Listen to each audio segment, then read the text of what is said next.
BSF এর tower দেখা যাচ্ছে। বিএসএফরা কিন্তু আমাদের দিকে তাকিয়ে আছে, হয়তো জবাই করে রেখে এখানে ফালানো হয়েছে। অসাধারণ। জানি না এটা কোন ধরনের ঘাস বা এটা কোন প্রজাতির উদ্ভিদ। এই বাঁশঝাড়ের কাছে একটা বুনো গন্ধ পাওয়া যাচ্ছে। এই যে ফুলটা আপনারা দেখতে পাচ্ছেন, এই ফুলটা নাকি খাওয়া যায়। হ্যাঁ, এটা খাওয়া যায়। গন্তব্য ভারত বাংলাদেশ সীমান্ত। বর্ষার বৃষ্টিতে ভেজা কর্দমাক্ত উঁচু নিচু গ্রাম্য পথ ধরে হাঁটছি আমরা। তবে গন্তব্যে পৌঁছানোর তাড়াহুড়ো নেই, কারণ পথে পথেই লুকিয়ে আছে প্রকৃতির ছোট ছোট বিস্ময়। শুরুতেই চোখে পড়ল গ্রামের এই পুকুরটি। স্থানীয়দের মতে পুকুরটির বয়স প্রায় 150 বছর।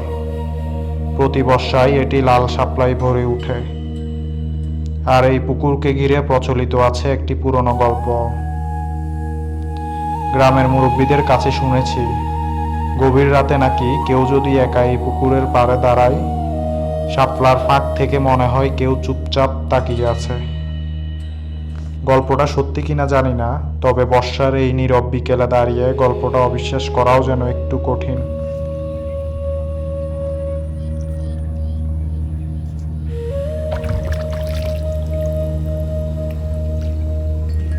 পুকুর ছেড়ে আবার হাঁটা শুরু করলাম। বর্ষার পানি শুধু শাপলাই ফোটায় না, সঙ্গে নিয়ে আসে অসংখ্য মাছও।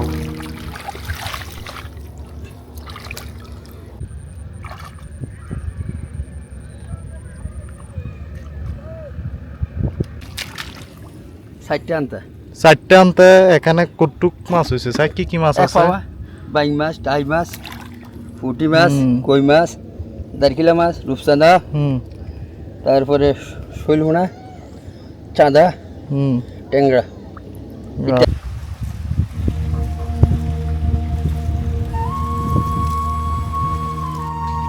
মাছ ধরা শেষ, আবার পথ চলা। বর্ষার এই পথের সৌন্দর্যটা হয়তো এটাই। কোথায় যে কি অপেক্ষা করছে আগে থেকে বোঝার উপায় নেই। একটু সামনে এগোতে রাস্তা শেষ হয়ে উঠতে শুরু করলো ছোট্ট একটা টিলার দিকে। টিলার চূড়ায় পৌঁছাতে চোখে পড়ল সীমান্তের চিহ্ন।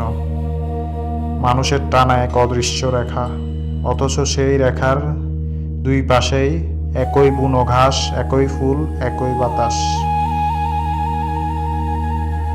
চারদিকে ছড়িয়ে থাকা বুনো ফুলের গন্ধ আর অচেনা গাছপালার ভিড়ে দাঁড়িয়ে মনে হলো প্রকৃতি হয়তো সীমান্ত চেনে না। কৌতূহল নিয়ে তাকালে সবচেয়ে সাধারণ জায়গাতেও লুকিয়ে থাকে এক একটা নতুন পৃথিবী।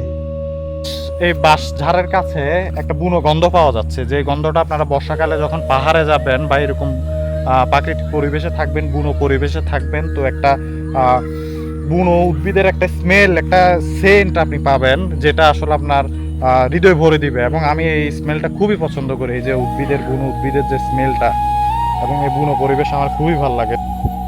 জানি না এটা কোন ধরনের ঘাস বা এটা কোন প্রজাতির উদ্ভিদ, কিন্তু এই ঘাসগুলো দেখেন অসাধারণ। এক কথায় এটা নিজের চোখে না দেখলে বিশ্বাস করবেন না যে কতটা সুন্দর দেখা যাচ্ছে এগুলাকে। ফুলটা নাকি খাওয়া যায়। হ্যাঁ, এটা খাওয়া যায়। এই ফুলটা, এটা ফুল খাওয়া যায় না ফল? ফল এই ফলটা খাওয়া যায়। দেখাচ্ছি, এই ভিতরে যে কালো এইটা আছে, দেখুন ছোলাটা যখন খুলে যখন এই কালো, এটা খাওয়া যায়। আমার ছোটবেলা থেকে এটা খেয়ে আসছে। এটা খাওয়ার স্বাদ কেমন? এটা নোনতা হালকা।